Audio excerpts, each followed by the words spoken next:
ኢየሱስ ያድናል በሱ ተስፋ አላችሁ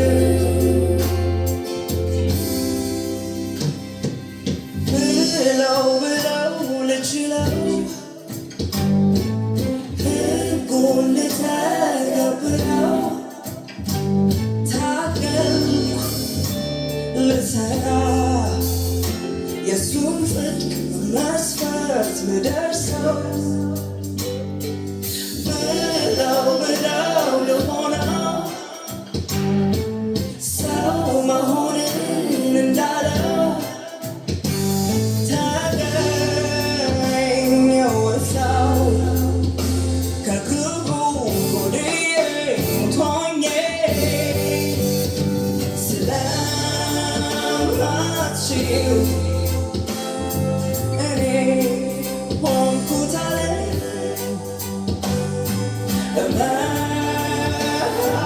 ገብቶ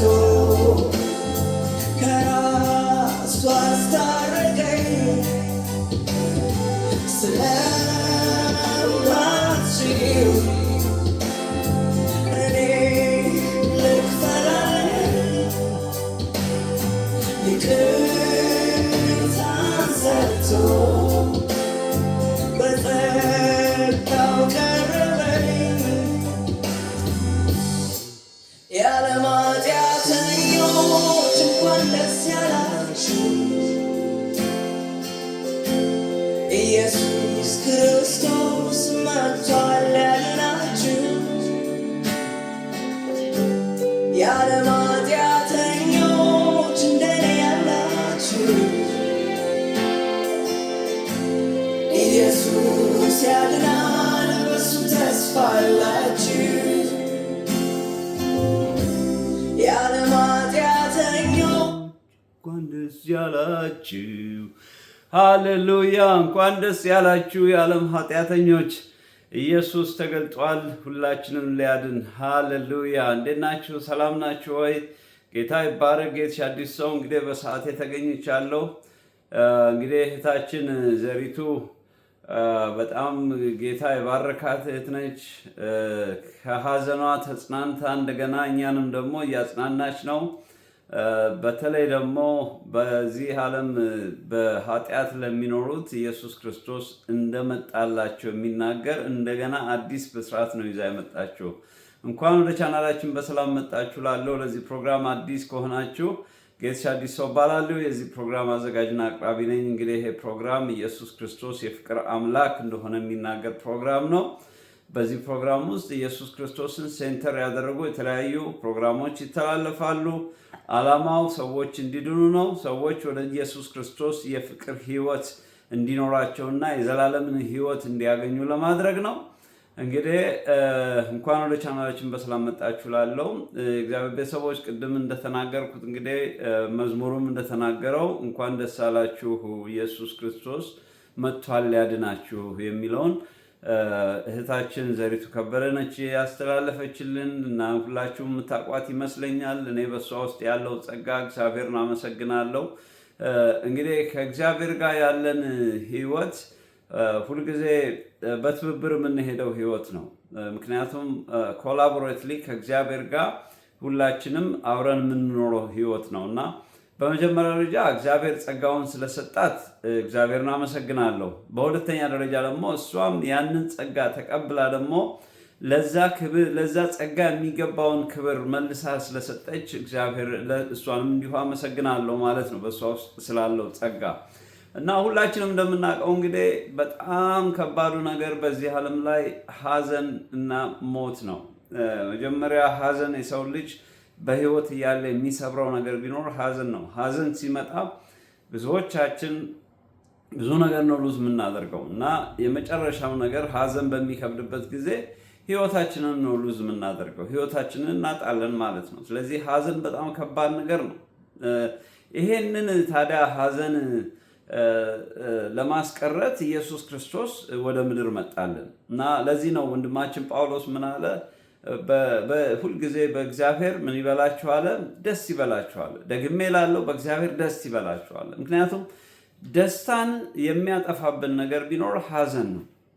ሐዘን ደግሞ ከየት ነው የሚመጣው ስትሉ መጽሐፍ ቅዱስ ላይ የእግዚአብሔር ቃል ሲናገር በዓለም ሳላችሁ መከራ አለባችሁ ይላል። ግን መከራውን ግን ማን ነው አሸነፍኩት ይላል? ኢየሱስ ክርስቶስ እኔ አሸንፌዋለሁ አለ። ስለዚህ ሰዎች ሁልጊዜ ከእግዚአብሔር ጋር በመሆን ማንኛውንም ሐዘን ማንኛውንም መከራ መመከት እንችላለን ማለት ነው። ስለዚህ የተሰጠን ነገር ሐዘን እንደሚኖር ኦልሬዲ ፎር ሹር ተረጋግጧል። ዋናው ነገር ግን ከሐዘንን ይሄን ነገር ደግሞ ለማጥፋት ትልቁ ነገር ከእግዚአብሔር ጋር መቆምን ይጠይቃል ማለት ነው። ስለዚህ ዛሬ እንደ መንፈስ ቅዱስ እርዳታ እንግዲህ ዛሬ ልነግራችሁ የፈለኩት ሁለት ነገር ነው። የመጀመሪያው ነገር በዚች በእህታችን በዘሪቱ ከበደ ህይወት ተነስተን ብዙ ጊዜ የምናወራቸው የምንሰጣቸው ታሪኮች ከመጽሐፍ ቅዱስም ቢሆኑ መጽሐፍ ቅዱስ ላይ አብዛኛው በእኛ ዘመን ያልነበሩ ናቸው እና የእግዚአብሔር ቃል ደግሞ ሂስትሪ አይደለም፣ ታሪክ አይደለም።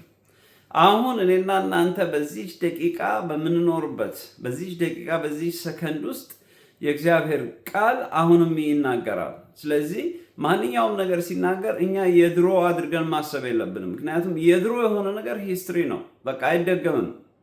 ሊያልፍ ይችላል፣ አንዳንዴ አልፎ አልፎ ሊደገም ይችላል። ግን በአብዛኛው ግን በቃ አንድ ጊዜ ተደርጎ ያለፈ ነገር ነው። ስለዚህ ሊመጣ የመምጣት ፖሲቢሊቲው በጣም ሌስ ነው። የእግዚአብሔር ቃል ግን ትላንትና ሕያው ነው፣ ዛሬም ይሰራል፣ ወደፊትም ለዘላለም ይሰራል ነው የሚለው እግዚአብሔር ቃል። ስለዚህ ያ ማለት ምን ማለት ነው? እኛ ትላንትና በሌሎች ሰዎች የሰማነውን ነገር ዛሬ እኛ በእኛው መካከል ላይ እኛው ላይ ይሄ ነገር እንደሚፈጸም ለማሳየት ነው። ስለዚህ ዛሬ እኔ ወደዚህ የመጣሁበት በእሷ ሐዘን ምክንያት እንግዲህ ልጅን ማጣት ማለት ምን ያህል ከባድ ነው።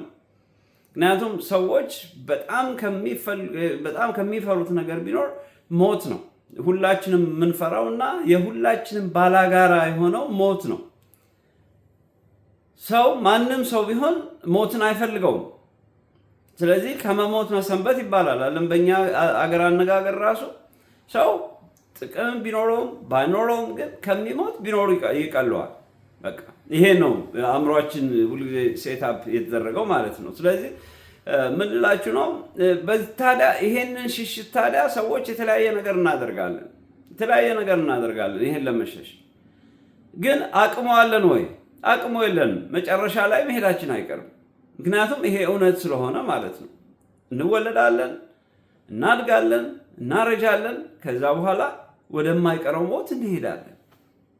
ግን ይሄንን ሞት ግን ወደ ህይወት የሚቀይር አምላክ አለ ስንባል ግን ስለዚህ ያንን ሞት ለማምለጥ ወደዚህኛው ወደ ህይወት ወደ ሆነው እግዚአብሔር ወደ ህይወት ወደ ሆነው መንፈስ ቅዱስ መሮጥ አለብን፣ ወደ ኢየሱስ ክርስቶስ ማለት ነው።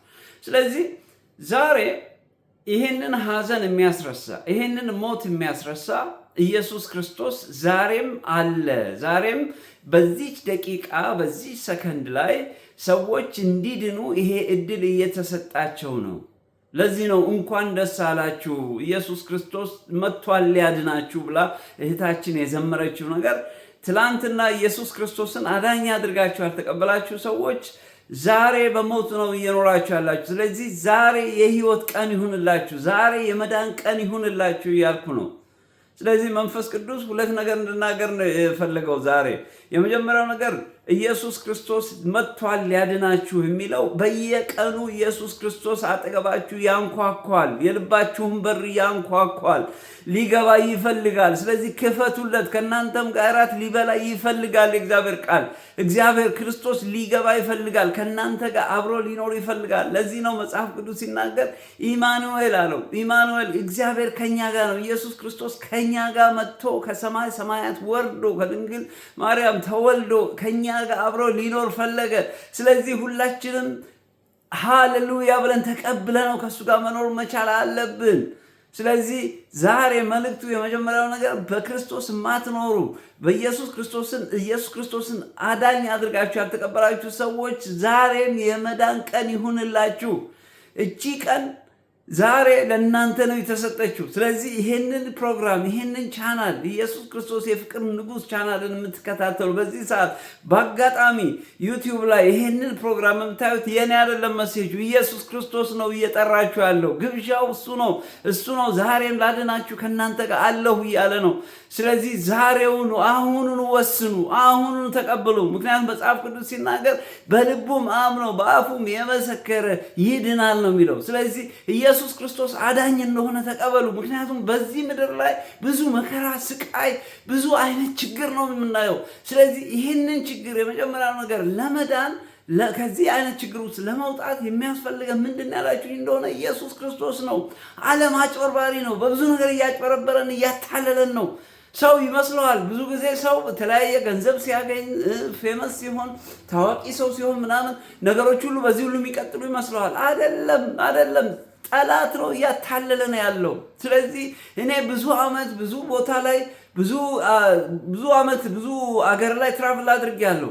ይህንን ሚስጥር ነግራችሁ ከብዙ የህይወት ልምድ ተነስቼ ነው። ዓለም አታላይ ነው፣ ያታልላችኋል። ዛሬ ደግሞ ጭራሽ እንደውም በጣም ብዙ አይነት ቻናሎች ብዙ አይነት ፕሮግራሞች እየመጡ የሰውን አእምሮ ኮምፕሊትሊ እስከ ዘላለም ድረስ ወደ እግዚአብሔር መንግስት እንዳይገባ የሚያደርጉ በጣም ስትራቴጂክ በጣም በጥናት የተሰሩ በጣም ብዙ ነገሮች አሉ። ይኸው የምናየው ነው። ልጆቻችንን በኤሌክትሮኒክስ ታፍነዋል። ብዙ ሰው በሚረባ ነገር ሁሉ ተይዟል። ምንም የማይጠቅም ህይወት ባልሆነ ነገር ኢማጂን። ዛሬ ላይ ሚዲያ ስንከፍት እኮ የምናያቸው ነገሮች ዛሬ ምን አለ እንትና ምን አለ ይሆን እንትና ምን አለ ይሆን። አእምሯችን እንደዚህ ተለማምዷል። እንደዚህ ተለማምዶ እውነትን እየረሳን ሁልጊዜ ውሸት የሆነውን እውነት እስኪመስለን ድረስ እየኖርን ነው። ይሄ በጣም አደገኛ ነው። ስለዚህ ዛሬ በዚህ ሰዓት የምነግራችሁ ነገር ዓለምን ንቁበት። ዓለም አታላይ ነች። ዓለም ለጊዜው ነው። ዛሬ ከእናንተ ጋር ሽሩሩ ትላለች፣ ነገ ጥላችሁ ነው የምትሄደው። ለዘላለም ጥሏችሁ የማይሄደው ኢየሱስ ክርስቶስን ተቀበሉ እያልኳችሁ ነው። እኔ ብዙ ዓመት እንግዲህ ብዙ 24 ዓመት 18 ሀገር ትራቭል አድርጌያለሁ። ብዙ አይነት ህይወት አይቻለሁ። እንዲህ ዝም ብዬ በሞቅታ ዓለም ተነስቼ ዛሬ ኢየሱስ ክርስቶስን ተቀበሉ ምላችሁ ብዙ ነገር በህይወት ዘመን አይቻለሁ። እግዚአብሔር ሰዎችን በተለያየ መንገድ ያሳልፋል። ያ የምናልፍበት መንገድ ግን የእግዚአብሔርን ክብር መጨረሻ ላይ ልንገልጥበት ነው እንጂ ለራሳችን ክብር አይደለም። የራሳችንን ሂሮይዝም ፕሮሞት ልናደርገው አይደለም ብዙ ጊዜ እንደምናደርገው። ምክንያቱም ሰዎች ነን፣ ሁልጊዜ ያሸንፈናል። ይሄ እንታይ የሚለው ነገር ሁሉ ያሸንፈናል። ስለዚህ ዛሬ ብዙ ነገር የሚያስበው ምንድን ነው? ሰው ገንዘብ ብቻ ነው የመጨረሻ በቃ አልቲሜት ጎሉ፣ የሰው የመጨረሻ ጎል በቃ ገንዘብ እንደሆነ። ምክንያቱም ሰው ያንን ገንዘብ ካገኘ በቃ ከዚህ በኋላ ህይወት እስከ ዘላለም ድረስ ሰላም ይሆን ይመስለዋል። ግን ይሄ ውሸት ነው። ዓለም ነው ይሄንን የውሸት ማይንድ የሰጠን። ስለዚህ ወደ እግዚአብሔር መንግስት ወደ እግዚአብሔር ቃል ካልተመለስም በስተቀር ወደ እውነተኛው ህይወት አንሄድም። ስለዚህ ሁላችንም መንቃት አለብን። ዓለም ጊዜያዊ ነች። ይሄ ለዚህ ነው እኔ በዚህ ሰዓት የምነግራችሁ። እንግዲህ ቃል እሸጥላችሁ አይደለም፣ ወይ ደግሞ ይሄን ግቡ እንደዚህ ላድርግ ምናምን ብዬ ከእናንተ ምንም ነገር ለመውሰድ አይደለም። ግን የጠላትን መንገድ ልነግራችሁ ነው። ምክንያቱም የጠላት መንገድ ሰዎችን ማሳሳት ነው። ምንድን ነው አልቲሜት ጎሉ ካላችሁ የመጨረሻው ሰዎችን ወደ ሲኦል መውሰድ ነው። እያባበለ ሰዎችን እያሳሳቀ ሰዎች ወደማይመለሱበት የዘላለም ሲኦል ሊወስዳቸው ነው። ስለዚህ ዛሬ ላይ የምታዩት ዩቲዩብ፣ ቲክቶክ ምናምን የምታዩት የተለያየ ነገር ምንድን ነው የምትሉት? ስታዩት ጥሩ ነው። ሁሉም መጥፎ ነው እያልኩ አይደለም፣ ጥሩ ነው። ግን ምንድን ነው ያላችሁኝ እንደሆነ እውነተኛ የሆነውን ህይወት መንገዳችሁን ግን ዲስትራክት የሚያደርግ ነው። ምክንያቱም የእግዚአብሔር ቃል ሲናገር ምን ይላል? ለሰው በጎ የምትመስል መንገድ አለቻል፣ መጨረሻዋ ግን ፍጻሜዋ ሞት ነው ይላል። ብዙ ጊዜ ብዙ ነገር ስናይ ጥሩ ነው፣ ይሄ ምን ክፋት አለው ነው ምንለው። የሚገርማችሁ ግን መጨረሻ ላይ ግን ያ መንገድ ምን ችግር አለ ያልነው ወዴት ወስዶናል ማለት ነው? ወደ ዘላለም ሲኦል ወስዶናል። ስለዚህ እንደ እግዚአብሔር ፍቃድ ዛሬ የመዳን ቀን ይሁንላችሁ። ስለዚህ ይሄንን ላውጅ ነው። በየቀኑ እንናገራለን፣ በየቀኑ ምክንያቱም መጽሐፍ ቅዱስ ሲናገር ማለዳ ማለዳ አንተ አዲስ ነህ ይላል። እግዚአብሔር አዲስ ቀን ሲሰጠን በህይወት ለሌለን ሰዎች ህይወት እንዲኖረን ነው። በጨለማ ለምንኖር ሰዎች ብርሃን እንዲኖረን ነው። ስለዚህ ዛሬ የምነግራችሁ እህታችንም ዘሪቱ ከበደ እንደዘመረችው በቃ ኢየሱስ ክርስቶስ መጥቷል ሊያድናችሁ። ስለዚህ ይሄንን ኢንቪቴሽን ተቀበሉት፣ ይሄን ግብዣ ተቀበሉት። ብዙዎቻችን ችላ ብለን ዝም ብለን ነው የምንኖረው። እግዚአብሔር ያሳያችሁ። አሁን እንግዲህ ውጪ በምንኖርበት ሀገር ላይ ኢንሹራንስ ማንዳቶሪ ነው። ማንዳቶሪ ማለት ግዴታ ነው። ለምሳሌ ሰው መኪና በሚገዛበት ጊዜ ኢንሹራንስ መግባት ግዴታ አለበት። እንደ ኢትዮጵያ አይደለም። ኢትዮጵያ ሰው ሊገባም ላይገባም ይችላል። ብዙ ሰው አይገባም። ውጭ ሀገር ግን እኔ በምኖርበት ቦታ ላይ ብዙ ቦታ ላይ ሊኖር ይችላል ብዬ አስባለሁ። ደቡብ አፍሪካ የለም እኔ በኖርኩበት ጊዜ። አሁን ግን እዚህ ሀገር በምትኖሩበት ጊዜ ግን ግዴታ ነው። ያ ማለት ምን ማለት ነው? የሚነዳው ሰውዬ ወይ ሊገጭ ይችላል ወይ ሊገጭ ይችላል። እውነት ነው። እውነታቸውንም ነው፣ ትክክልም ነው። ምክንያቱም እንቅስቃሴ ላይ እስካለን ድረስ ግጭት አለ፣ ጥፋት አለ። ስለዚህ በዚህ ጥፋት በዚህ ግጭት ውስጥ ብዙ የሚጎዳ ሰው አለ። ስለዚህ ያ ጉዳት ከመምጣቱ በፊት ሰው ከዛ በፊት ኢንሹራንስ ይገባል። ለዚህ ነው ኢንሹራንሱ ማንዳቶሪ ግዴታ ነው። ሰው መኪና ከገዛ በኋላ የመጀመሪያ ነገሩ ኢንሹራንስ ሳይገባ ያን መኪና ምንም ማድረግ አይችልም። አይደለም መንዳት፣ እቤቱ እንኳን ማቆም አይችልም። ያ የሚያሳየው ምንድነው? ሰው ነገሮች ከመምጣታቸው በፊት ነው ሰው ኢንሹራንስ የሚወስደው። ስለዚህ ሰው በጉብዝናችሁ ጊዜ ፈጣሪን አስብ ይላል እግዚአብሔር ቃል። ስለዚህ ሰው ችግር ከመምጣቱ በፊት፣ መከራ ከመምጣቱ በፊት፣ ስቃይ ከመምጣቱ በፊት፣ ለቅሶ ከመምጣቱ በፊት ሰው ሁልጊዜ አሄድ ማሰብ አለበት። ስለዚህ አሄድ ሲያስብ ታዲያ ሰው ምንድነው ማግኘት ያለበት ካላችሁ እንጂ የእግዚአብሔር ቃል እግዚአብሔር ማግኘት አለበት ሰው መጀመሪያ። ስለዚህ ህይወቱን ኢንሹራንስ መግዛት አለበት ከእግዚአብሔር ቃል። ስለዚህ ይሄ ትልቅ የኢንሹራንስ ካምፓኒ ነው፣ የህይወት ካምፓኒ ነው። ለዘላለም የምንኖርበት የህይወት ቃል ነው። ሰው በዚህ ኢንሹራንስ ውስጥ ካልገባ ህይወቱ ልክ መኪና ሲነዳ ሰው እንደሚገጨው ወይ እንደሚገጫው መጨረሻ ላይ ምን አለ በገባሁ ኖሮ ወደሚለው ወደ ኋላ ጸጸት ላይ ይመለሳል። ስለዚህ ያ ጸጸት በኋላ እንዳይመጣ አሁኑኑ ነው ሰው ማሰብ ያለበት። ለዚህ ነው የነዛ ደስ አይሉም የምትላቸው ጊዜ ከመምጣታቸው በፊት በጉብዝና ጊዜ ፈጣሪን አስብ ይላል እግዚአብሔር ቃል። ስለዚህ ነው አሁን በዚህ ሰዓት መንፈስ ቅዱስ እንደነገረኝ ወጥቼ የምነግራችሁ ክርስቶስን ያልተቀበላችሁ፣ በሃይማኖት ተከባችሁ ተሸብባችሁ የተቀመጣችሁ፣ ሃይማኖት ያታለላችሁ ሰዎች ሁሉ በዚህ ሰዓት ኢየሱስ ክርስቶስን በልባችሁ አዳኝ አድርጋችሁ ተቀብላችሁ በአፋችሁ መስክራችሁ ተጠምቃችሁ ከዛ በኋላ የኢየሱስ ክርስቶስ ደቀ መዝሙር እንድትሆኑ በእግዚአብሔር ፍቅር ለምናችኋለሁ። እንግዲህ የመጀመሪያው መሴጅ ይሄ ነው። አጭርና ሲምፕል ነው። በቃ ዳኑ ነው። ኢየሱስ ክርስቶስ ሊያድናችሁ መጥቷል።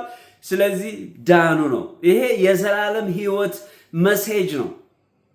እኔ ነገ ልሄድ እችላለሁ። ነገ እናንተም ላትኖሩ ትችላላችሁ። ግን ሁልጊዜ ይሄን ነገር ተናግረን በእያንዳንዱ ምክንያቱም የሚቀጥለው ደቂቃኛ አይደለም፣ የሚቀጥለው ሰከንደኛ አይደለም። ለዚህ ነው ሰው የእግዚአብሔር ቃል የሚናገረው የመዳን ቀን ዛሬ ነው አለ። በቃ ዛሬ ነው። just right now at this moment። ስለዚህ በኢየሱስ ክርስቶስ አዳኝ አድርጋችሁ ያልተቀበላችሁ ነው። this is a very serious message።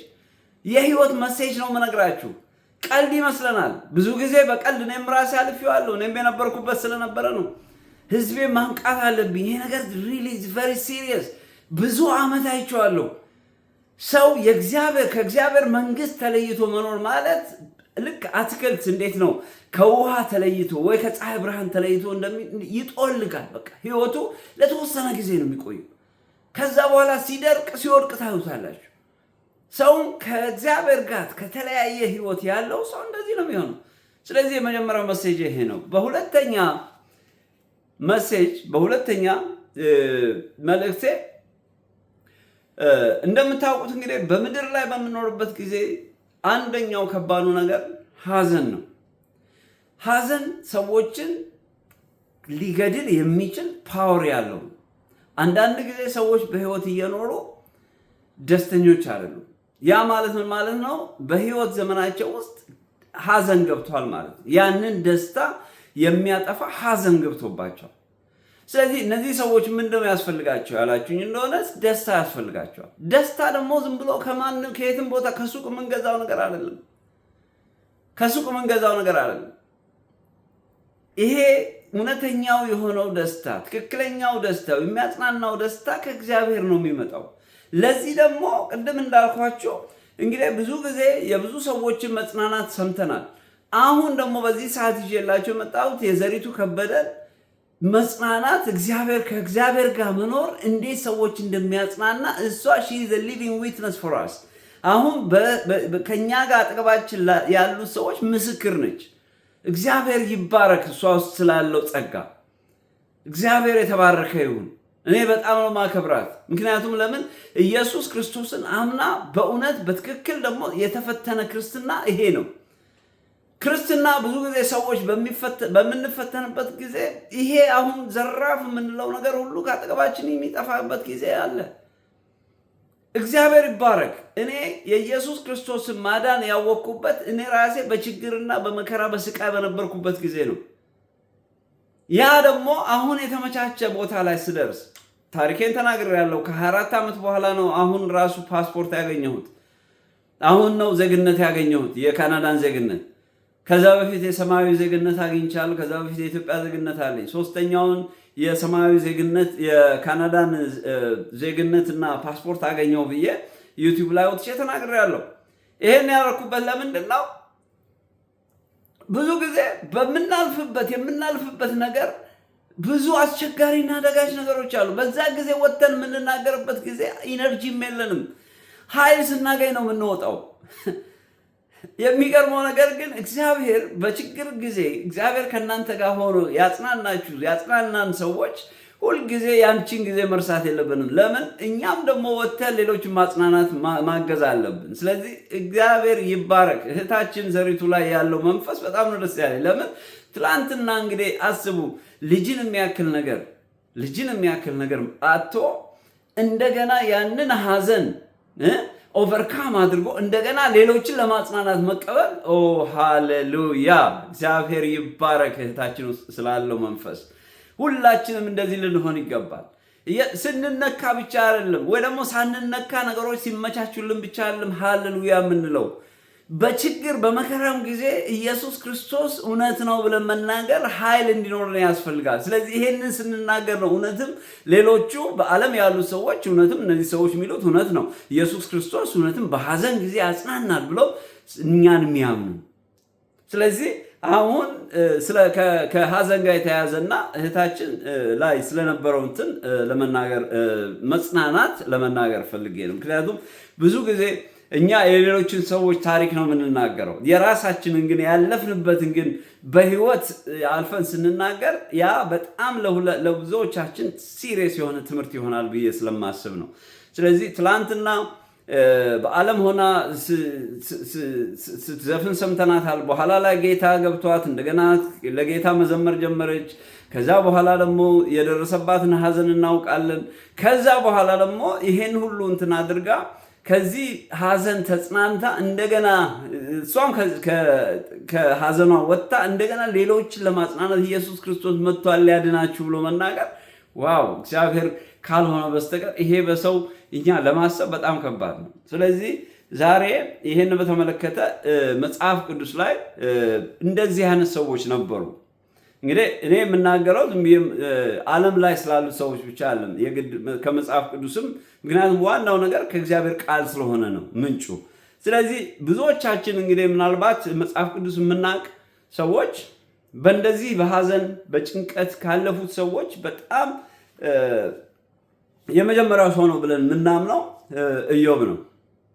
እንግዲህ ብዙ መጽሐፍ ቅዱስን የምናውቅ ሰዎች ብዬ ማስበው፣ መጽሐፍ ቅዱስን ደግሞ ከዚህ በፊት ማናውቅ ምናልባት ስለ ኢዮብ ታሪክ የማናውቅ ሰዎች ደግሞ ካለን ለዛ ብዬ ነው። እንግዲህ ኢዮብ ይሄ እኔ ብዙ ጊዜ ስናገር የኔ ቸርች ወይ ደግሞ የኔ ቤተክርስቲያን የሚሰብከው ወደ ጌታ ያልመጡትን ሰዎች ነው።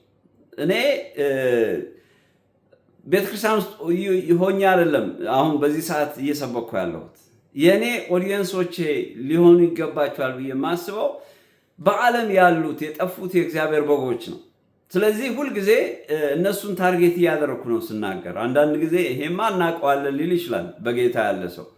ግን የኔ ሐሳብና ዋናው ትልቁ ነገር ሰው የእግዚአብሔርን ታሪክ ወይ ደግሞ መጽሐፍ ቅዱስ ውስጥ የሌለውን ታሪክ የማያውቁ ሰዎችን ነው። እና አንዳንድ ጊዜ ሰዎች እግዚአብሔርን እናውቀዋለን ይላሉ በርቀት፣ ግን ውስጡ ያለውን የእግዚአብሔርን ቃል የማያውቁ ብዙ ሰዎች አሉ። ስለዚህ ለነዛ ሰዎች ነው እኔም እየወጣሁ የምናገረው። ስለዚህ ዛሬ ኢዮብ ስለተባለው ሰው ትንሽ ነግራችሁና ከዛ በኋላ ሐዘንን እንዴት ኦቨርካም ማድረግ እንደሚችል የእግዚአብሔር መንግስት የእግዚአብሔር መንፈስ እንዴት እንደሚያጽናናን ትንሽ ለማለት ፈልጌ ነው። ስለዚህ መጽሐፍ ቅዱስ ላይ በመጽሐፈ ኢዮብ ውስጥ እንግዲህ ይሄ ብሉይ ኪዳን ላይ ነው ያለው። አዲስ ኪዳንና ብሉይ ኪዳን የሚባል ሁለት መጽሐፎች አሉ። እንግዲህ ከዚህ በፊት መጽሐፍ ቅዱስን ብዙ የማታውቁ ሰዎች ካላችሁ ማለት ነው። ስለዚህ እዛ ላይ በብሉይ ኪዳን ላይ ኢዮብ የተባለ ሰው ነበር ይላል እና እንደውም መጀመሪያ ላይ ሲናገር ቻፕተሩ መጀመሪያ መግቢያው ላይ ኢዮብ ነቀፋ የሌለበት ይለዋል። በጣም ኃይለኛ ነገር ነው። ነቀፋ የሌለበት ይህን ቃል የሰማሁት ኢየሱስ ክርስቶስን ነው። እንግዲህ እስከዛ ድረስ በጣም ንጹህ የሆነ ሰው ነቀፋ የሌለበት ቅን፣ እግዚአብሔርንም የሚፈራ ከክፋት የራቀ ሰው ነበር ይለዋል። ዋው! እግዚአብሔር ያሳያችሁ። ኢዮብ ነቀፋ የሌለበት ቅን፣ እግዚአብሔርን የሚፈራ ከክፋትም የራቀ ሰው ነበር ይላል። እንግዲህ የእግዚአብሔር ሰው መሆን ይሄ ኳሊቲ ያለው ሰው ነው። እንግዲህ የሚቀጥለው ታሪክ ስናነብ ኢዮብ እንደዚህ አይነቱን ሰው ነው እንግዲህ መከራ የደረሰበት ማለት ነው። ስለዚህ እንደዚህ ብሎ ይጀምርና ከዛ በኋላ ወደ ምዕራፍ በዚሁ ምዕራፍ ላይ ቁጥር 20 ላይ ስንሄድ ምን የሚል ቃል አለ? ኢዮብ ላይ በእንደዚህ አይነት ሁኔታ እየኖረ ያለ all of the sudden ሀብቱ ተወሰደ፣ ቤተሰቦቹ ሞቱ፣ መጨረሻ ላይ እሱም በቁስል ተመታ ይላል። ታሪኩ ረጅም ነው እና እንግዲህ ባጭሩ ለመናገር ፈልጌ ነው። ስለዚህ ይሄ ሁሉ ደረሰበት። እንግዲህ በጣም እግዚአብሔርን የሚያከብር ሰው ነው። ከላይ የተናገርኩት ነቀፋ የሌለበት ቅን፣ እግዚአብሔርን የሚፈራ እንደዚህ አይነትም ሰዎች ይፈተናሉ የሚለውን ነገር ይዩት። ይፈተናሉ። ሰው እግዚአብሔርን ስላመነ ፈተና የለበትም ማለት አይደለም። ይፈተናል። ከክርስቶስ ጋር ሆነን ፈተና ይመጣል። ልክ ክርስቶስ እንደተፈተነው እኛም በክርስቶስ ስንኖር ፈተና ይመጣብናል። ስለዚህ ይሄ ሰው ታዲያ እነዚህ ነገር ሁሉ መጡበት ይላል። ከዛ ምን አለ? ኢዮብም ይሄ ሁሉ ከደረሰበት በኋላ ማለት ነው፣ ቅድም ያልኳችሁ እንግዲህ ንብረቱን አጣ፣ ከዛ በኋላ ቤተሰቦቹን አጣ፣ ከዛ በኋላ ደግሞ በቁስል ተመታ እና ብዙ ተደራራቢ የሆነ ነገር ደረሰበት። ከዛ በኋላ ኢዮብም ተነሳ ይላል ቁጥር 20 ላይ ኢዮብም ተነሳ፣ ልብሱን ቀደደ፣ ራሱንም ተላጨ፣ በምድር ላይም ተደፍቶ ሰገደ፣ እንዲህም አለ ይላል። እንዲህም አለ፣ ራቁቴን ከእናቴ ማህፀን ወጣሁ፣ ራቁቴንም እሄዳለሁ። ራቁቴን ከእናቴ ማህፀን ወጣሁ፣ ራቁቴንም እሄዳለሁ። እግዚአብሔርም ሰጠ፣ እግዚአብሔርም ነሳ፣ የእግዚአብሔር ስም ብሩክ ይሁን አለ ይላል። አያችሁ፣ አሁን ወዴት ሄደ ማለት ነው? አሁን ስላጣው ነገር ሳይሆን ከማግኘቱ በፊት ይሄ ሰውዬ የት ነበርኩ አለና አሰበ። ራቁቴን ነው የመጣሁት አለ። ከዛ ራቁቴን ከመጣሁ በኋላ ነው እነዛ ሁሉ ነገር የተሰጡኝ አለ። ከዛ በኋላ ደግሞ እነዚህ ነገሮችን ደግሞ ትቻቸው ደግሞ ልክ እንደመጣሁት ራቁቴን እንደመጣሁት ደግሞ ራቁቴን እሄዳለሁ አለ። አያችሁ፣ ሰው የእግዚአብሔር የሆነውን ነገር የሚያስብ ሰው በዚህ ምድር ላይ ስላለው ማቴሪያል ነገር ምድር ላይ ስላለው ነገር ብዙ አይጨነቅም። ኢሚዲየትሊ አእምሮ ወዴት ይወስደዋል ማለት ነው? ወደ መጀመሪያው ወደ እግዚአብሔር ሐሳብ ይወስደዋል። ስለዚህ እግዚአብሔር ነው የሰጠኝ፣ ብቻዬን ነው የመጣሁት አለ። ከዛ በኋላ ደግሞ ሲሄድም ራቁቴን ብቻዬን ነው መሄደው አለ። በቃ አለቀ። ስለዚህ የእግዚአብሔር ነገር ስለገባው ነው እንደዚህ ብሎ ተናገረ። እና ምን ማለት ነው? እስከዚህም ድረስ ይላል መጽሐፍ ቅዱስ እግዚአብሔርን አልበደለም ይላል። አያችሁ፣ እንዲህ አይነት ነገር በሚደርስብን ድረስ ማንኛውም ነገር በሚደርስብን ጊዜ ስንቶቻችን እናመሰግን ይሆን? በጣም ከባዱ ፓርት በሐዘን ውስጥ ሆነን እግዚአብሔር ማመስገን ነው። ስለዚህ እቺ እህታችን እኔ በሐዘን ጊዜ በነበረች ጊዜ ዘሪቱ ከበደ ማለት ነው ልጇ ወደ ጌታ ሲሄድ የነበራት ሐዘን ቀላል አልነበረም። ግን በዛ ውስጥ ሆና ግን ኢየሱስ ክርስቶስ ልክ ኢዮብ ያለውን አይነት ስሜት ነው የተናገረችው። ምን እንላለን? በቃ እግዚአብሔር አይሳሳትም። ስለዚህ እግዚአብሔር ወዶታል፣ ወስዶታል ልጄን አለች። በቃ ስለዚህ እንደዚህ አይነት መንፈስ ከእግዚአብሔር ካልሆነ በስተቀር እኛ ስጋና ደም የለበስን ሰዎች በጣም ከባድ ነው። ምክንያቱም በተለይ ደግሞ በጣም ራይት ስፖት በዛኛው ይሄ ነገር በሆነበት ሞመንት ላይ ይሄን ነገር መናገር በጣም ከባድ ነው። ምክንያቱም we need time at least። እህታችን ግን በዛ ሐዘን ውስጥ ሆና ነው እግዚአብሔርን ፕሬዝ ያደረገችው እና እግዚአብሔር ይባርካት። በሷ ውስጥ ያለው መንፈስ ሁላችንም ውስጥ ሊኖር ይገባል። she is a living witness። በምድር ያለ ለኛ ምስክር ነች። ሰዎች በሐዘን በሚኖሩበት ጊዜ ያ ከሐዘን የወጡበትን ሚስጥር ያሳየችን እውነተኛ እህታችን ነች። ብዙ ጊዜ እኛ ከተነካም በኋላ ይሆናል የምናስረዳው፣ ግን እሷ ነገሩ ሲሆን የነበራትን ሁኔታ አይተናል።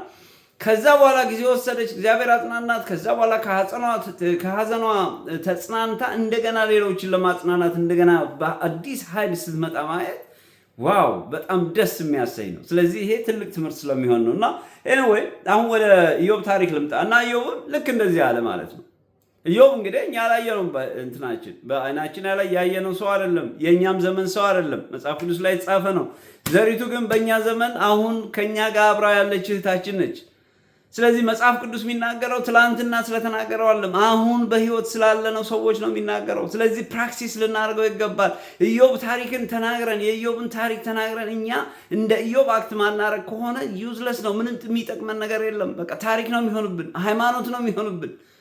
ስለዚህ የክርስትና ህይወት ሁል ጊዜ በተግባር የሚታይ ህይወት ነው። እኔ ኢየሱስ ክርስቶስን በአካል አላየሁትም፣ ግን በተግባር በብዙ ቦታ ላይ አይቼዋለሁ። ምክንያቱም ብዙ ህይወቴ በስደት የተሞላ ህይወት ስለሆነ በስቃይ በመከራ በማልፍበት ጊዜ እግዚአብሔር እንዴት ኃያል አምላክ መሆኑን ያየሁት በስደት ነው። አሁን አይደለም እዚህ 7 ዓመት ከኖርኩ በኋላ አይደለም። ከዛ በፊት እግዚአብሔር ከኔ ጋር ክንዱን አይቼዋለሁ፣ ድምፁን አይቼዋለሁ፣ ምሪቱን አይቼዋለሁ። ስለዚህ ያንን እያየሁ ነው። በዛ አይነት ሁኔታ በዛ አይነት መንፈስ ነው አሁን ወጥቼ ሌሎቹን እንዲነቁ ለማድረግ ሞክረው። ስለዚህ ይሄ ነው እሷ የሰጠችን ትምህርት ማለት ነው። ኢዮብ ይሄ ሁሉ ከሆነ በኋላ እግዚአብሔርን አመሰገነ ይላል። ግን መጨረሻ ላይ ወደ እንትን ላይ በዚህ ሁሉ እግዚአብሔርን እንትን አላለም ይላል። ከዛ ቁጥር ምዕራፍ 2 ላይ በተለይ ደግሞ በቁስል ከተመታ በኋላ በጣም በሚገርም ሁኔታ እንግዲህ እንደዚህ ይላል። ከዚህም በኋላ ይላል እንግዲህ ምን አለ? ሰይጣንም እንዲህ ብሎ መለሰ።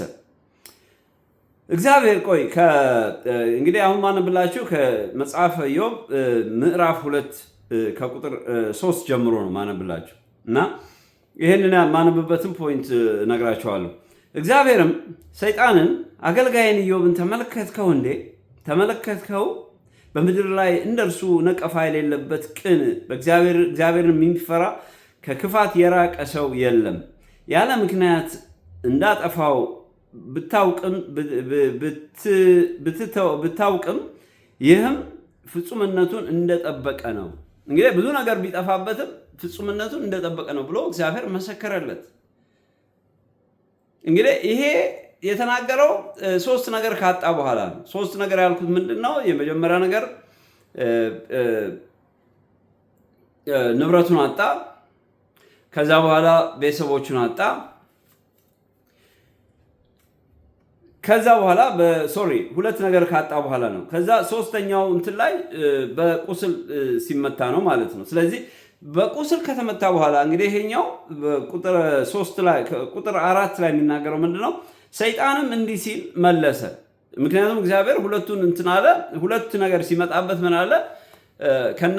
ከእናንተ ቤት ከእናንተ ማህፀን ራቁቴን መጥቻለሁ። ከዛ በኋላ እግዚአብሔር ሰጠ፣ እግዚአብሔር ነሳ ብሎ ተናገረ። ሁለት ነገር ሲጠፋበት ማለት ነው። በሶስተኛው ነገር ግን በጣም ሲሪየስ የሆነው በራሱ ቁርበቱ ላይ ማለት ቆዳው ላይ ስለመጣው እንትን ሲናገር ግን ከባድ ነገር ደረሰበት ማለት ነው። የዚህን ጊዜ አማኝ እንደሚፈተንና ትላንትና ስናመሰግን የነበረው ቃላችንም ሊቀየር እንደሚችል ሰውነንና በኢዮብ ላይ ማየት እንችላለን ማለት ነው። ስለዚህ እዚህኛው ላይ ላሳያቸው የፈለኩት ምንድን ነው? እግዚአብሔር ሰይጣንም አፕሪሼት እንዳደረገው ለሰይጣን ነገረው ማለት ነው፣ እግዚአብሔር ኢዮብን።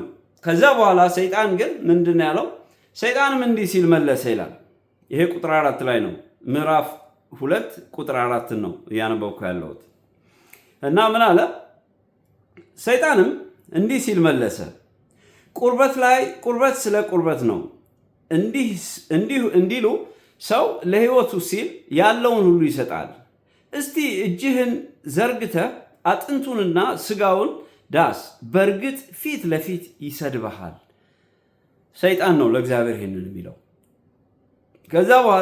ከዚህ በኋላ ይላል ቁጥር 5 እግዚአብሔርም ሰይጣንን እነሆ እርሱ በእጅህ ላይ ሕይወቱን ግን እንዳትነካው፣ እነሆ እርሱ በእጅህ ነው፣ ሕይወቱን ግን እንዳትነካው አለው ይላል። ይሄ አዲሱ መደበኛ ትርጉም ነው የማነበው ያለሁት እና ቁጥር 7 ላይ ምን ይላል? ከዚህ በኋላ ሰይጣን ከእግዚአብሔር ፊት ወጥቶ ሄደ፣ ኢዮብንም ከእግሩ ጥፍር እስከ ራሱ ጠጉር በክፉ ቁስል መታው።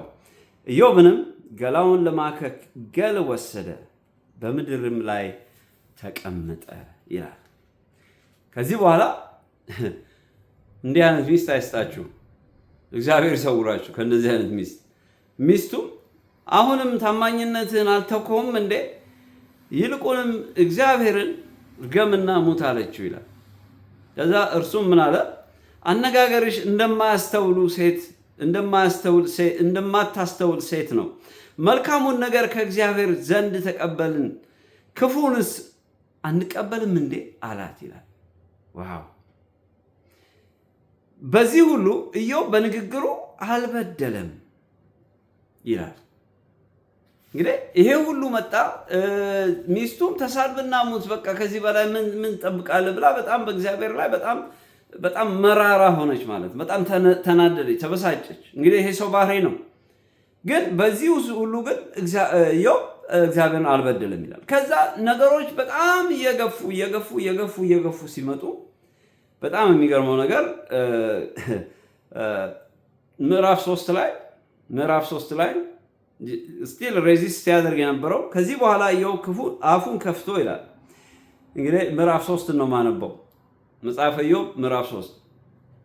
ከዚህ በኋላ ኢዮብ አፉን ከፍቶ የተወለደበትን ቀን ረገመ ይላል። እንግዲህ ብዙ ነገር እንትን ብሎ ነበር፣ ሬዚስት አድርጎ ነበር። መጨረሻ ላይ ግን አልቻለም። ምክንያቱም ግፊ መጣ። ሚስቱ ካለችው ያኛው እንትን አለው፣ ይሄኛው ብዙ ሰው ጓደኞቹ መጡ። በቃ ሁሉም ሲረባረብበት ጊዜ ሰው ነውና ደከመ። ይሄ ሰው ደከመና መጨረሻ ላይ ምዕራፍ 3 ላይ ከዚህም በኋላ ኢዮብ አፉን ከፍቶ የተወለደበትን ቀን ረገመ፣ እንዲህም አለ ይላል። በጣም በቃ እኔ ውስጤን በጣም የሚነካኝ ንግግር ነው ኢዮብ የተናገረው። ምክንያቱም ሰው በምድር ህይወቱ ላይ በጣም ስቃይና መከራ ሲደርስበት የሚናገረው የመጨረሻውን በቃ የመጨረሻ ቃሌ ይሄ ነው ብሎ የሚናገረው ንግግር ነው የተናገረው። ምን አለ ይላል? ዋው! የተወለድኩበት ቀን ይጥፋ፣ ወንድ ልጅ ተጸነሰ የተባለበት ሌሊት ያ ቀን ጨለማ ይሁን። ዋው! እግዚአብሔር ከላይ አይመልከተው፣ ብርሃንም አይብራበት፣ ጨለማን የሞት ጥላ ይውረሰው፣ ደመናም በላዩ ላይ ይረፍ፣ ብርሃኑና ጽልመቱ ይዋጠው። ያ ሌሊት በድቅድቅ ጨለማ ይያዝ፣ ከዓመቱ ቀናት ጋር አይቆጠር፣ ከወራቱ በአንዱም ውስጥ አይግባ። ያ ሌሊት እኔ የተወለድኩበት ያ ሌሊት መካን ይሁን፣ እልልታም አይሰማበት። ሌዋታን ለማነሳሳት የተዘጋጁ ቀንንም የሚረግሙ ያን ቀን ይርገሙት።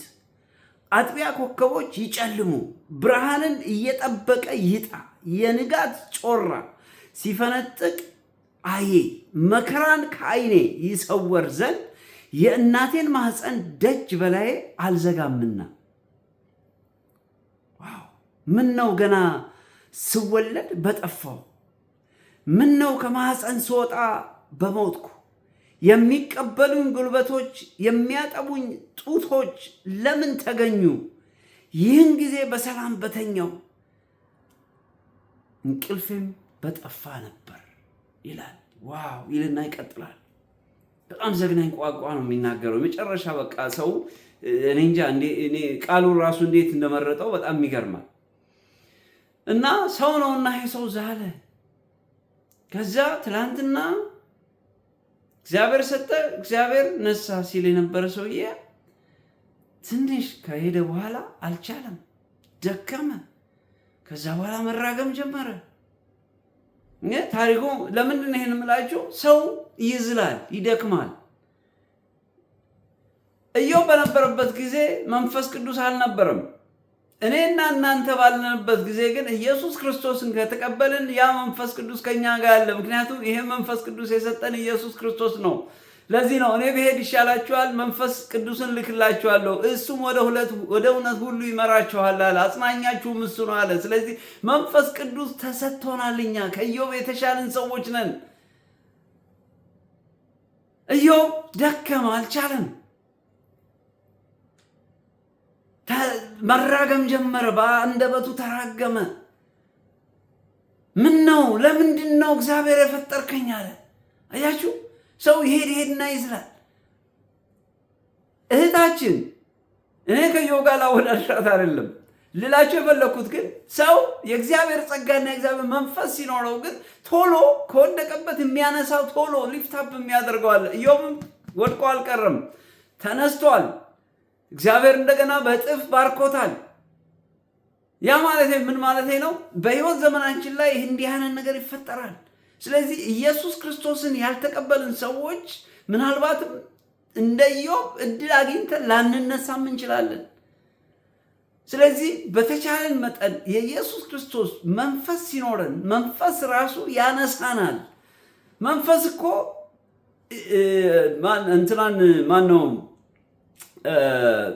የእግዚአብሔር መንፈስ እኮ ሙታንን ሁሉ ማንሳት የሚችል ኃይል አለው አይደለም እኛን። ስለዚህ እቺ እህታችን ዘሪቱ ከበደ ምን ያህል የእግዚአብሔር መንፈስ በሷ ውስጥ ሆኖ እንግዲህ ብዙ ሰዎች አሉ። እንግዲህ አሁን ዝም ብዬ የእሷን እንደ ምሳሌ ያመጣሁት እንጂ ስለዚህ ብዙ ሰዎች አሉ። ስለዚህ የእግዚአብሔር መንፈስ ውስጣችን በሚኖርበት ጊዜ ይበቃሃል፣ በቃ ይሄ ነገር ሐዘንን ይበቃል ብሎ ያነሳናል እላችሁ ነው። ስለዚህ ሰው መጀመሪያ የሚጽናናበት ነገር ምንድነው ያላችሁኝ እንደሆነ የእግዚአብሔር መንፈስ። ሰዎችን ከሐዘን የሚያነሳው ነገር ምንድነው ያላችሁኝ እንደሆነ የእግዚአብሔር መንፈስ። ስለዚህ ኢየሱስ ክርስቶስን አዳኝ አድርጋችሁ ያልተቀበላችሁ፣ ይሄ መንፈስ የሌላችሁ ሰዎች ኢንሹራንስ አልገባችሁም። ስለዚህ ይሄ ሐዘን በሚመጣበት ጊዜ ይዟችሁ ይሄዳል። ይዟችሁ የሚሄደው ከዚህ ዓለም የመጀመሪያው ነገር ከዚህ ዓለም ይዟችሁ ይሄዳል። ሁለተኛው ደግሞ ወደ ሲኦል ነው ይዟችሁ የሚሄደው፣ ወደማትመለሱበት ለአንዴና ለመጨረሻ ጊዜ ነው ይዟችሁ የሚሄደው። ስለዚህ በዚህ ሰዓት ይሄ ሐዘን ከመምጣቱ በፊት ቅድም እንደተናገርኩት ሰው መኪና በሚነዳበት ጊዜ ሊጋጭ ይችላል። ስለዚህ መጀመሪያ ነው ቀድሞ ነው ኢንሹራንስ መግባት ያለበት። ስለዚህ ለዚህ ሐዘን መጽናኛ የሚሆነን ኢየሱስ ክርስቶስ ብቻ ነው። ስለዚህ እህታችንንም ያጽናናት ያነሳት፣ እኛንም ተነስታ እንደገና ሌሎችን ማጽናናት እንድትችል ፓወር የሰጣት የእግዚአብሔር መንፈስ ነው እያልኳችሁ ነው። ስለዚህ ይሄን መንፈስ ያልተቀበላችሁ በዚህ ሰዓት ኢየሱስ ክርስቶስን አዳኝ አድርጉና ተቀበሉ። ይሄን መንፈስ ውስጣችሁ ኢንስቶል አድርጉት፣ ውስጣችሁ ቢልት አድርጉት፣ ዳውንሎድ አድርጉት። በዘመኑ ቋንቋ ከዛ በኋላ አያስቸግራችሁ። ማንኛውም ነገር በሚመጣበት ጊዜ ኦቨርካም ማድረግ ትችላላችሁ። ከሀዘን በአጭር ጊዜ መውጣት ትችላላችሁ። ያለበለዚያ እያላችሁ ያ ሀዘን ካንሰር ነው የሚሆንባችሁ። ስለዚህ በዚህ ሰዓት እንግዲህ ይዤላችሁ የመጣሁት የማጽናናት ኢየሱስ ክርስቶስ አጽናናኝ፣ የእግዚአብሔር መንፈስ አጽናናኝ ብላ እህታችን ወጥታ ለዓለም ነው የመሰከረችው። ስለዚህ እግዚአብሔር ይባርካት። ስለዚህ በእሱ አይነት መንገድ ለመሄድ ካሰብን ኢየሱስ ክርስቶስን አዳኝ አድርገን መቀበል አለብን ልላችሁ ነው። ስለዚህ ደስታን እንደምንለማመደው ሀዘንንም መለማመድ አለብን። መጽሐፍ ቅዱስ ላይ የኢዮብ ታሪክ የተጻፈልን በምድራችን ላይ ብዙ የተለያዩ ሰዎች የምናያቸው ነገሮች ሁሉ ይሄ ነገር እኛም ጋር ሊደርስ ስለሚችል ከመምጣቱ በፊት ግን እንድንጠነቀቅ እግዚአብሔር እንድንጠነቀቅ ለእኛ አላርም ነው የሆነልን። ስለዚህ እህታችን ዛሬ ወጥታ መናገሯ ወጥታ የእግዚአብሔርን ክብር ማሳየቷ ለእኛ ትልቅ መሴጅ እየሰጠችን ነው። ትልቅ መልእክት ነው ይሄ። ስለዚህ ይሄንን እንድንቀበል ነው በዚህ ሰዓት የመጣሁት ልላችሁ ነው። ስለዚህ ሁለተኛው ሐሳቤ ከሐዘንን የሚያጽናናው የእግዚአብሔር መንፈስ ነው። ያ የእግዚአብሔር መንፈስ ደግሞ ኢየሱስ ክርስቶስን ስንቀበል የምናገኘው አጽናኙ መንፈስ ነው። ስለዚህ ይሄ መንፈስ የሌላችሁ ሰዎች ይሄ አደጋ በሚደርስባችሁ ጊዜ እናንተንም ይዟችሁ ሊሄድ ይችላል። ሐዘን ከባድ ነው። እኔ አስታውሳለሁ ከህንድ ከትምህርት ተመልሼ ወደ ኢትዮጵያ ስመጣ አንድ ሰው ከኔ ጋር አብሮ የተማረ ሰው እናትና አባት ነበሩት እና ያ እናትና አባት የነበሩት ሰው እናቱ መጀመሪያ ሞቱ። እናቱ ሲሞቱበት አባትየው በ15 ቀን ነው አባትየው የሞቱት። ደህና ነበሩ አባትየው። ምን ገደላቸው ብትሉ ሐዘን ያን ያህል ፓወር አለ እና ይሄ ማለት ቀላል ነገር አይደለም። ስለዚህ ሐዘን ከመምጣቱ በፊት ነው ማሰብ ያለብን። ደስታ አለ፣ ሐዘን አለ። ደስታው እንደምንለማመደው ሐዘኑን መለማመድ አለብን። የእግዚአብሔር ቃል ዛሬ ሳቁ ነገ ያዝናሉ፣ ዛሬ ያዘኑ ደግሞ ነገ ያለቅሳሉ ነው የሚለው። ስለዚህ ሲዝን ነው፣ ወቅት አለው። ሁሉ ነገር የምንደሰትበት ጊዜ አለ፣ የምናዝንበት ጊዜ አለ። ስለዚህ ይሄንን ተረድተን ከወዲሁ ኢየሱስ ክርስቶስ አዳኝ መሆኑን እንቀበል ልላችሁ ፈልጌ ነው። እግዚአብሔር ይባርካችሁ ስለሰማችሁኝ። እንግዲህ እንደ እግዚአብሔር ፍቃድ እንጸልያለን። ይሄንን መንፈስ እንወስዳለን። በእውነት እግዚአብሔር ይርዳን ብላችሁ የምታስቡ ሰዎች ለእናንተ ጸልያለሁ ማለት ነው። የሰራዊት ጌታ እግዚአብሔር ሆይ እናመሰግንሃለን። ክብር ምስጋና ለዘላለም ላንተ ይሁን። ጌታ ሆይ ተባረክ። ስላጽናናህን፣ ስለረዳህን፣ ስለመከርከን እናመሰግንሃለን። ቃልህ በሕይወት ዘመናችን ውስጥ ጌታ እግዚአብሔር ሆይ ሕይወታችንን እንዲያለመልም ስለላክልን እናመሰግንሃለን። እንወድሃለን፣ እናከብረሃለን። በዚህ ሰዓት ደግሞ ብዙዎች እነሆ ደግሞ በተለያየ ነገር ተይዘው ያንተን ቃል የማያነቡትን ያንተን ቃል የማያውቁትን ጌታ እግዚአብሔር ሆይ ወደ ቃል ትመልሳቸው ዘንድ ወደ መንፈስ ትመልሳቸው ዘንድ ጸልያለሁ። ጌታ ሆይ እርዳቸው፣ አስባቸው። ይሄ ዓለም ክፉ ዓለም ነው። ብዙ ክፉ የሆኑ ነገሮች ተቀምጠዋል። ሰዎች ወደ እግዚአብሔር መንግስት እንዳይሄዱ መሰናክል የሆኑ ብዙ ነገሮች አሉ። ሃይማኖት የሚመስሉ ሰዎችን በተለያየ ትሪክ ውስጥ ወደ አንተ መንግስት እንዳይሄዱ የሚያደርጉ ብዙ የተንኮል መንገዶች አሉ። ጌታ ሆይ እነዚህን ሁሉ መንገዶች ክሊር አድርገህ ሰዎች ወደ አንተ እንዲመጡ ትረዳቸው ዘንድ ጸልያለሁ። ጌታ እግዚአብሔር ሆይ ተባረክ። ይህንን ስለምታደርግ ሐዘን ከመምጣቱ በፊት ሰዎች ራሳቸውን እንዲያዘጋጁ ቀድመው እንዲያዘጋጁ በጉብዝናቸው ጊዜ ፈጣሪን አስብ የሚለውን ቃል እንዲያስቡት ጌታ እግዚአብሔር ሆይ ትረዳቸው ዘንድ ጸልያለሁ። አባ ይህንን ቃልን ሰምተው ደግሞ መጽናናት ይሆንላቸው ዘንድ በዚህ ሰዓት ሐዘን ላይ ያሉት ጌታ እግዚአብሔር ያንተን ቃል ሰምተው አንተን አሽትተው እነሆ በሐዘን ላይ ያሉት እንደገና ጌታ እግዚአብሔር ሆይ ቃልህ መንፈስህ በሙላት በእነሱ ላይ ይምጣ። ጌታ እግዚአብሔር ሆይ ተባረክ። እህታችን ላይ ስለደረብከው ጸጋ እናመሰግንሃለን። ጌታ እግዚአብሔር ሆይ ይህ ጸጋ ደግሞ ሁላችን እንዳይገለጥ በምትወደው ልጅ በኢየሱስ ክርስቶስ ስም ጸለይኩ፣ አሜን። ሃሌሉያ። እናመሰግናለን ኢየሱስ ክርስቶስ። እንግዲህ እግዚአብሔር ቤተሰቦች ጌትሽ አዲስ ሰው ነኝ፣ የዚህ ፕሮግራም አዘጋጅና አቅራቢ። ለዚህ ፕሮግራም አዲስ የሆናችሁ እንግዲህ በሚቀጥለው ፕሮግራም ደግሞ መንፈስ ቅዱስ እንዳሳሰበኝ እስከምገናኝ ድረስ ቸር ይግጠመን። ኢየሱስ ክርስቶስ ትላንት ዛሬም ለዘላለም ጌታ ነው። ጌታ ያባርካችሁ። መልካም ጊዜ ይሆንላችሁ ብዬ እሰናበታለሁ።